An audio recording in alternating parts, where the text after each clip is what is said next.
آج کے دور میں اکثر لوگ یہ سوال کرتے ہیں کہ اگر سب کچھ تقدیر میں لکھا جا چکا ہے تو پھر ہمارے اعمال کا کیا فائدہ؟ اور حضرت کیا واقعی ہی انسان اپنے اعمال میں مجبور ہے؟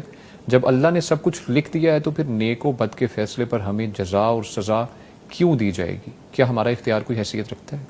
یہ جو سوال ہے نا، اس کی بنیاد یہ ہے کہ اس سوال کرنے والے کو تقدیر کا پتہ ہی نہیں کہ تقدیر کہتے کس کو ہیں، تقدیر کی سمجھ نہیں ہے۔ بالکل، جس کو تقدیر کی سمجھ آ جائے نا تو وہ پھر یہ سوال نہیں کرتا ہی نہیں، یہ سوال رہتا ہی نہیں ہے۔ پھر بیس اس کی تقدیر بیس تقدیر کا علم نہ ہونا، علم نہ ہونا، ٹھیک ہے۔ اور تقدیر کہتے ہیں اللہ رب العالمین کے علم کو۔ اچھا، تقدیر اللہ کا علم، ٹھیک ہے۔ تقدیر کی جو تعریف ہے نا وہ اللہ کا علم ہے، جی ٹھیک ہے، ٹھیک ہے۔ تو اللہ رب العالمین نے کچھ چیزیں ایسی ہیں جو بندے پر مسلط کر دی ہیں، بندہ اس سے آگے پیچھے ہو ہی نہیں سکتا، بندہ مجبور محض ہے اس میں، ٹھیک ہے، ٹھیک ہے۔ مثال کے طور پر اللہ نے یہ طے کر دیا کہ اس کو میں نے مرد پیدا کرنا ہے اور اس کو عورت پیدا کرنا، وہ مجبور ہے عورت پیدا ہونے میں، وہ مجبور ہے مرد پیدا ہونے میں۔ بالکل ایسے۔ اب وہ نہیں کہہ سکتا کہ میں نے عورت نہیں بننا، عورت نہیں کہہ سکتی میں نے مرد بننا، اور مرد یہ نہیں کہہ سکتا میں عورت بننا ہے۔ بالکل صحیح کہا۔ وہ تو یہاں پر مجبور محض ہے۔ اسی طرح فلاں جگہ پر پاکستان میں پیدا ہونا ہے، امریکہ میں پیدا ہونا ہے، سعودی عرب میں پیدا ہونا ہے، یہ بندے کا اپنا اختیار نہیں ہے۔ بالکل ٹھیک۔ وہ یہ نہیں کہہ سکتا کہ مجھے وہاں پیدا کر، میں نے وہاں اس علاقے میں، اس خطے میں، اس شہر میں پیدا ہونا ہے۔ جی جی بالکل، اس میں بندہ مجبور محض ہے۔ ٹھیک ہے۔ اسی طرح جو ہے نا وہ اپنا روزی، اچھا روزی وہ اللہ نے طے کر دی ہوئی ہے، لکھ دی ہوئی ہے۔ اچھا ٹھیک ہے۔ وہ انسان اس میں مجبور ہے، جتنی اللہ نے لکھ دی ہے نا اس کا ایک لقمہ بھی چھوڑ کے نہیں جانا اس نے، اور جو نہیں لکھی ہوئی اس کا ایک لقمہ کھا بھی نہیں سکتا۔ وہ طے شدہ ہے، یہ بھی طے شدہ ہے، یہ بھی طے شدہ ہے، یہ اللہ نے لکھا ہوا ہے، اس سے آگے پیچھے نہیں ہو سکتا۔ اس میں انسان مجبور ہے۔ لیکن یہ جو ہدایت اور گمراہی ہے، جی نیکی یا بدی ہے، اس میں انسان کو اللہ نے مجبور نہیں کیا۔ بالکل، انسان کو پروردگار نے پیدا کر کے سیدھا رستہ بھی بتا دیا، جی الٹا رستہ بھی بتا دیا، جنت والا بھی اور جہنم والا بھی، کتابیں بھیجی، رسول بھیجے، بالکل واضح کر دیا۔ علی المحجۃ البیضاء لیلھا کنہارھا، بالکل واضح جب ہو گیا، اب اس رستے پر لا کر اس کا انجام بھی بتا دیا، سب کچھ سمجھ آنے کے بعد اب اللہ نے بندے کو مکمل اختیار دے دیا۔ ٹھیک ہے۔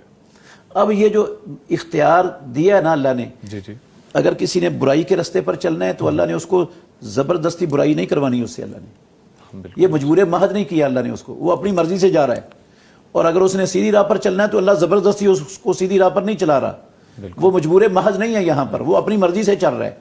لیکن پروردگار کو ہمارے پیدا ہونے سے پہلے پتا تھا، وہ علام الغیوب ہے، علیم بذات صدور ہے، اس کو پتا تھا کہ اس بندے کو اختیار دینا ہے، اور اس نے اس اختیار کو صحیح استعمال کرنا ہے یا غلط استعمال کرنا ہے، یہ اللہ کو پہلے پتا تھا۔ اچھا ٹھیک ہے۔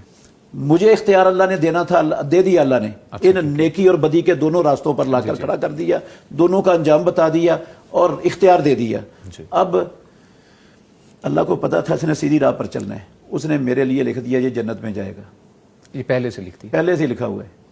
اور ایک بندے کا پتا تھا اس نے کفر کی راہ کو اختیار کرنا ہے، شرک کی راہ کو اختیار کرنا، اللہ کو پتا تھا۔ جی اس میں اختیاری معاملہ ہے، اس میں ہاں اس نے اپنی مرضی سے اختیار کرنا تھا، اللہ کو پتا تھا، اللہ نے اس کے لیے لکھ دیا کیا یہ جہنمی ہے، یہ کافر ہے، یہ جہنم میں جائے گا۔ یہ جو اللہ نے فیصلہ کیا ہے نا جنت کا یا جہنم کا، اچھائی یا برائی کا، یہ جو بندے نے کرنا تھا اس کی بنیاد پر اللہ نے کیا ہے۔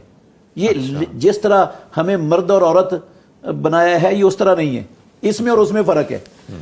ٹھیک ہے، بالکل اس کی مثال آپ ایسے سمجھیں، ایک استاد ہے، سارا سال وہ اپنی کلاس کو محنت کرواتا ہے، پڑھاتا ہے۔ بالکل ٹھیک ہے۔ چند طالب علم ایسے ہیں جو ڈل ہیں، محنت نہیں کرتے، بالکل ٹھیک ہے، ہوم ورک نہیں کر کے آتے، جی جی ٹھیک ہے، وہ بڑی محنت کرتا ہے لیکن وہ توجہ ہی نہیں دیتے۔ وہ اپنی ڈائری پر لکھ لیتا ہے کہ میرے فلاں فلاں فلاں نامی شاگرد یہ بورڈ کے امتحان میں فیل ہو جائیں گے۔ ہاں اس نے پہلے لکھ دیا، امتحان سے پہلے، امتحان بھی نہیں ہوا ابھی، جب رزلٹ آیا تو جن کے نام لکھے تھے نا سارے فیل۔ اب ہم کیا سمجھیں گے، کیا استاد کے لکھنے کی وجہ سے فیل ہوئے ہیں یہ؟